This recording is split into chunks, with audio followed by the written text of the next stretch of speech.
Muy buenos días, queridos hermanos, que Dios les bendiga. Voy a continuar brevemente con la introducción. Y como les comentaba ayer, hermanos, este texto tiene dos partes, se divide básicamente en dos partes importantes. La primera de ellas, los primeros 6 capítulos, pues se refiere a la historia, digamos así, de Daniel y sus amigos allá en los palacios de Babilonia. Nos narra algunos acontecimientos, algunas situaciones que los amigos de Daniel experimentaron y que tuvieron que enfrentar allá estando cautivos. Hay que recordar que en ese tiempo, en ese momento, varios personas, varios judíos nobles y príncipes habían sido llevados cautivos a Babilonia y por lo tanto servían a este rey. Entonces los primeros capítulos nos van a narrar esas historias y como les comentaba, esas historias nos muestran el cuidado, la protección maravillosa de parte de Dios. Es cierto que en ese momento histórico en que se escribe, mucha gente todavía estaba experimentando vamos a decir así, cierto progreso económico, cierta estabilidad social, pero se avecinaba una crisis muy profunda, una crisis que iba a afectar no solamente a los más pobres, sino iba a afectar a los nobles, a los reyes, a los príncipes. Pero este texto, el libro de Daniel, nos muestra también, por un lado, cómo de manera particular, en medio de esta crisis, no todo es sufrimiento para muchas personas. Obviamente, estando cautivos en Babilonia y sirviendo al rey babilónico, pues sí, tenían muchas limitaciones.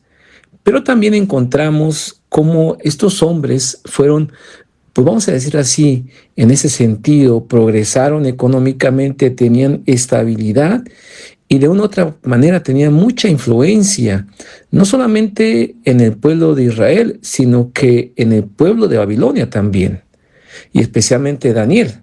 Entonces, estos primeros capítulos vamos a ver cómo Dios también se interesa en la estabilidad de sus hijos.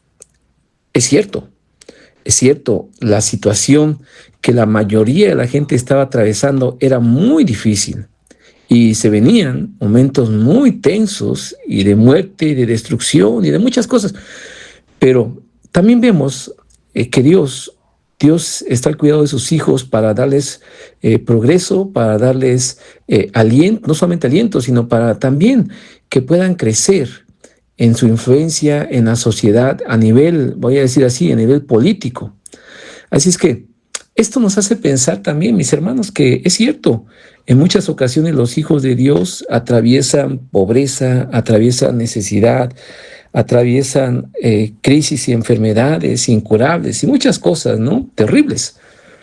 Pero también hay que entender que Dios a sus hijos fieles y a sus hijos que le aman también quiere que progresen. Así es que cuando nosotros como hijos de Dios permanecemos fieles, servimos a Dios, Él nos puede poner en lugares de príncipes, en servicios importantes, en lugares muy especiales. Hoy en día entramos en una tensión porque decimos hasta qué punto un hijo de Dios, especialmente en la política, puede ser parte de la política, hasta qué punto un hijo de Dios puede estar ahí sin corromperse. Pues bueno, entendemos que cuando es hijo de Dios puede estar ahí, no idolatrando a su líder político, no idolatrando a su partido político, sino sirviendo al pueblo en integridad y honestidad. Y hemos encontrado personas que son funcionarios y que son buenos cristianos y que están sirviendo íntegramente al pueblo, a la sociedad, en una secretaría pública, en una dirección de un municipio o de un estado. Hemos encontrado a gente que realmente ama a Dios y que impacta a la sociedad donde se encuentra. Así es que también hay que entender que Dios puede llamar a personas, hombres y mujeres que se preparen, que estudien, que se esfuercen, y Dios los puede poner en lugares privilegiados, de influencia, de mucha importancia en la sociedad, y sin duda también de mucho progreso económico, de mucho progreso en sus negocios. Pero hay que recordar, y no hay que perder de vista, que todo es para hacer luz, para hacer de bendición donde se encuentra. Entonces, esta primera parte, mis hermanos, vamos a encontrar esa bendición que Dios da a sus hijos. Por lo tanto, la enseñanza básica es que hay que animar a nuestros hijos, hay que animar a las personas que también se preparen. Algunos van a servir de una manera y otros van a ser de otra manera. Y bueno, qué bueno, ¿verdad? Que tengamos hijos que puedan estar en funciones, en responsabilidades y tener estudio, tener buen estudio, buena preparación y puedan servir a su sociedad de una manera diferente. Algunos quizá van a ser pastores, misioneros y qué bueno que van a servir de esta manera, ¿verdad? Bueno, seguramente no va a haber mucho progreso económico, pero bueno, ahí va a estar. Pero otros van a estar en otras funciones importantes donde Dios los va a usar. Van a ser algunos funcionarios, o van a tener su empresa, o van a tener una dirección de un negocio grande, o van a estar en la directiva o la gerencia de empresas importantes. Solamente no hay que olvidarse de Dios, no hay que olvidarse de los principios de Dios, y precisamente esta historia nos va a ver cómo, cómo mantenerse esas personas en los caminos de Dios a pesar del puesto, de la responsabilidad, del dinero que tengan que manejar, a pesar de toda la influencia que tengan que tener, y cómo mantenerse íntegros, sirviendo a Dios, pero también sirviendo a sus semejantes. ¿Por qué?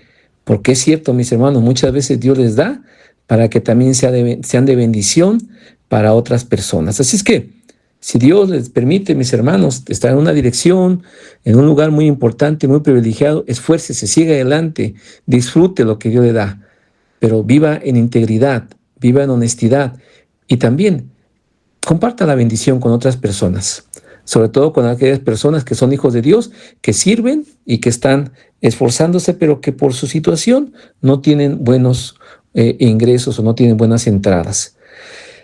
Esto es, hermano, lo que vamos a ver en esta primera parte. No hay que perder de vista esta enseñanza maravillosa que Dios nos deja, hermanos.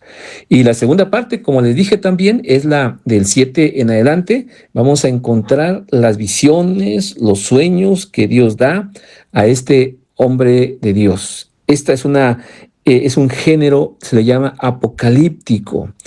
¿Y qué significa esto? Significa que la Apocalipsis viene de esta palabra, ¿no? Que significa revelar o manifestarse. Entonces, esto lo que significa es que Dios se revela o se manifiesta a Daniel para que conozca los tiempos, para que conozca eventos, circunstancias que van a pasar en un futuro. Usa símbolos, usa un lenguaje muy particular, usa números con símbolos específicos, usa ideas y cosas que difícilmente nosotros podemos comprender. Pero precisamente, hermanos, algunos críticos de la literatura de la Biblia dicen que este género se usó precisamente en el siglo IV, en el siglo V, cuando el pueblo de Israel de una u otra manera se encontraba en una crisis y tenía que transmitir enseñanzas específicas, mensajes especiales para su pueblo, y por lo tanto era necesario usar este lenguaje para que si el documento llegara a caer en manos de las personas, de los invasores o de gente mala, no se dieran cuenta, no pudieran comprender lo que contenía este mensaje. Estos escritos abundaron, especialmente en el siglo II y en el siglo III antes de Jesucristo. Pero bueno, desde antes se conocía esta literatura. Y por lo tanto se cree que Daniel usó también este tipo de literatura, este tipo de lenguajes para dar aliento, para fortalecer al judío, para animar a las personas de ese momento que estaban en crisis y que seguramente estaban dudando, estaban temerosos, estaban inquietos y necesitaban una palabra de aliento, de fortaleza. Entonces se usa este lenguaje. Pero también, mis hermanos, este lenguaje se puede usar también para revelar algo en particular. Es decir, este lenguaje estaba siendo usado por Dios para que el pueblo supiera acontecimientos de la venida de Cristo y acontecimientos finales. Como dije, algunas personas hablan de que se refiere a los tiempos finales. Algunas de estas profecías, algunas de estas visiones y sueños y de manifestaciones creen que se refiere a los últimos tiempos. Y en particular, algunas personas dicen que ya estamos en estos últimos tiempos y tratan de, como en el libro, en el caso de Ezequiel, tomar esos textos, esas visiones y lo tratan de aplicar hoy en día de una manera muy literal y de una manera a veces fantasiosa para que nosotros podamos prepararnos o para que estemos alertas. Bueno, yo creo, mis hermanos, que hay que estar alertas, independientemente de que sean los tiempos finales o no. Pero bueno, esa es una manera en que la gente entiende, pero el Apocalipsis o la literatura apocalíptica no solamente se trata de los finales, últimos tiempos que el mundo va a experimentar, sino más bien se trata también de acontecimientos que Dios quiere revelar para que su pueblo conozca especialmente sobre la venida de Cristo.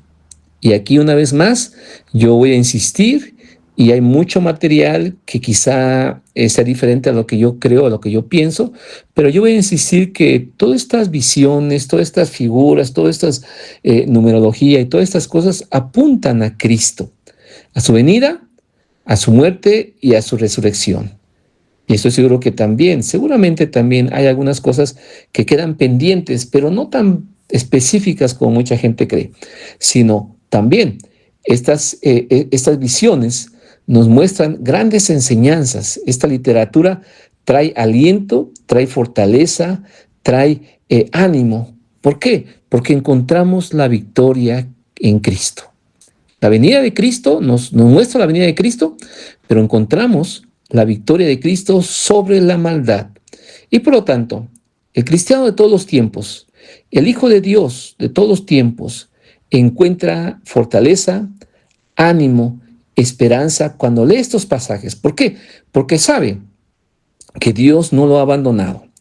Las naciones pueden engrandecerse, los reyes pueden crecer en corrupción, en maldad, en muerte y en destrucción.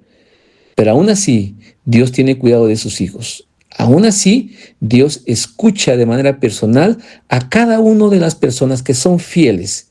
Y por eso vino Cristo. Esto, hermanos, esto es maravilloso.